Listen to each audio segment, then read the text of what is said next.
Kejaksaan Agung tetapkan Jenderal TNI jadi tersangka korupsi. Pemirsa kreator, penyidik Jaksa Agung Muda Tindak Pidana Militer Japitmil Kejaksaan Agung Jumat menetapkan 2 tersangka kasus dugaan korupsi tabungan wajib perumahan Angkatan Darat TWP AD periode 2013-2020. Kedua tersangka tersebut yakni Brigadir Jenderal Brigjen TNI berinisial YAK selaku Direktur Keuangan TWP AD sejak Maret 2019 dan NPP selaku Direktur Utama PT Griasari Harta GSH. Terhadap kedua tersangka untuk Brigjen TNI YAK ditahan di Institusi Tahanan Militer Pusat Polisi Militer TNI AD sejak 22 Juli 2021.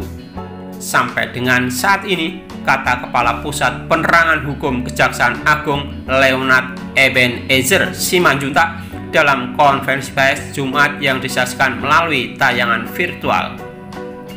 Sedangkan untuk tersangka NPP dilakukan penahanan terhitung mulai hari ini tanggal 10 Desember 2021 sampai dengan 20 hari ke depan di Rumah Tahanan Negara Rutan Salemba Cabang Kejaksaan Agung. Pemirsa, Leonard mengungkapkan dalam perkara ini tersangka YAK diyakini telah mengeluarkan uang sebesar 127,7 miliar rupiah dari rekening TWP AD ke rekening pribadinya untuk kepentingan pribadinya.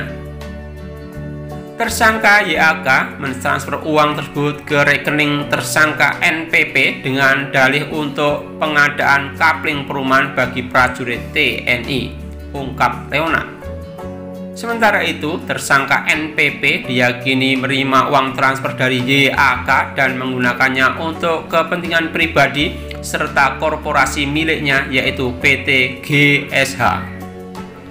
Pemirsa, YAK dan NPP juga bekerja sama dengan A selaku Direktur Utama PT Indah Bumi Utama, Kolonel CZI Purnawiran CW, serta KGSM dari PT Arta Mulia Adi Niaga. Kepala Pusat Penerangan Hukum Kejaksaan Agung Leonard Ebenezer Simanjuntak Rabu 8 September 2021 lalu. Pemirsa, Leonard menyebutkan penempatan dana TWP AD oleh tersangka tidak sesuai dengan ketentuan dan investasi berdasarkan keputusan Kepala Staf Angkatan Darat nomor /181 Romawi 3 2018 tanggal 12 Maret 2018.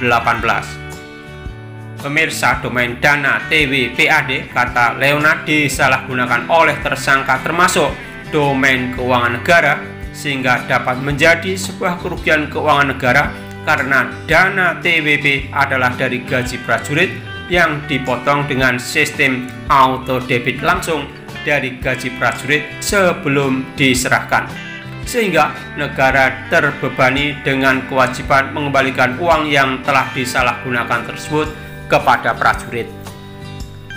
Pemirsa, perbuatan kedua tersangka telah mengakibatkan kerugian keuangan negara sebesar 127,73 miliar rupiah berdasarkan perhitungan kerugian negara oleh BPKP, ujar Leonard.